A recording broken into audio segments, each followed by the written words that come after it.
Joining me is BlackRock Global co-head of iShares fixed income ETFs, Steve Laipply. Steve, it's great to have you here. And I want to get into the data with you and also your investment strategy, which I think is fascinating.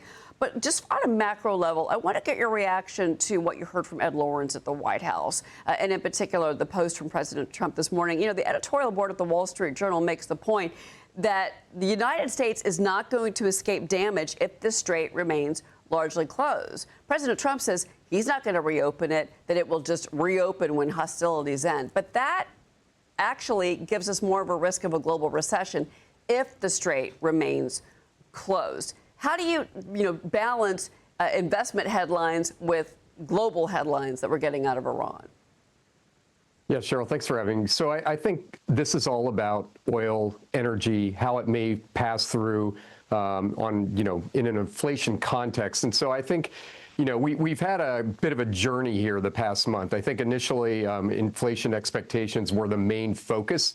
The bond market is starting to flash something different the last couple of days. So we did pull back from sort of the highs in yields. And I think the market is starting to pivot to view higher oil prices as perhaps more of a tax on the consumer, leading potentially to more pressure long-term on the economy. I mean, yes, we had a good ADP number, but structurally what we've been seeing is outside of sectors like healthcare, the labor market has been struggling a bit as of late. And so I do think, higher energy prices certainly are not going to be helpful to that. And so the Fed's got quite a dilemma here where they're going to have to trade off, how long this will persist, whether it will feed through to inflation expectations. And they got to balance that against their growth targets and the employment picture.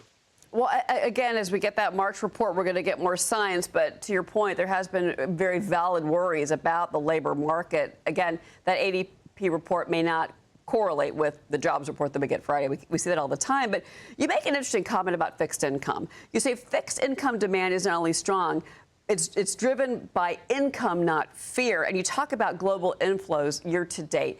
Give us some context about that, because is that inflow still strong in the month of March, despite what we're seeing overseas?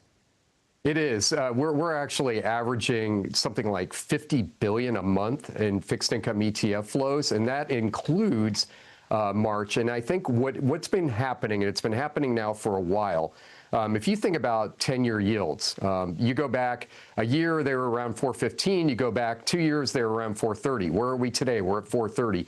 In the meantime, you've dipped below 4%. You've approached and touched 5%. And so I think investors have looked through all this volatility, and what are they attracted to? They're attracted to the best income picture that they've seen in many, many years. So I think investors are tolerating the volatility in yields, and they're more focused on the opportunity and income. So for the first time in a long time, the income is back in fixed income, and investors are reacting very positively and using fixed income ETFs to load up on income in their portfolios, which has helped cushioning, the volatility in risk assets as well. Well, and certainly maybe that volatility that we've seen in the equities market is helping on the bond side, and I think that's your point. At the same time, you say that now is the time to step out of cash. Yeah, and I think, a lot of investors are still holding back. Our largest flows year to date have been in our 0 to 3 month T-bill fund, SGov, and that's seen about $14 billion.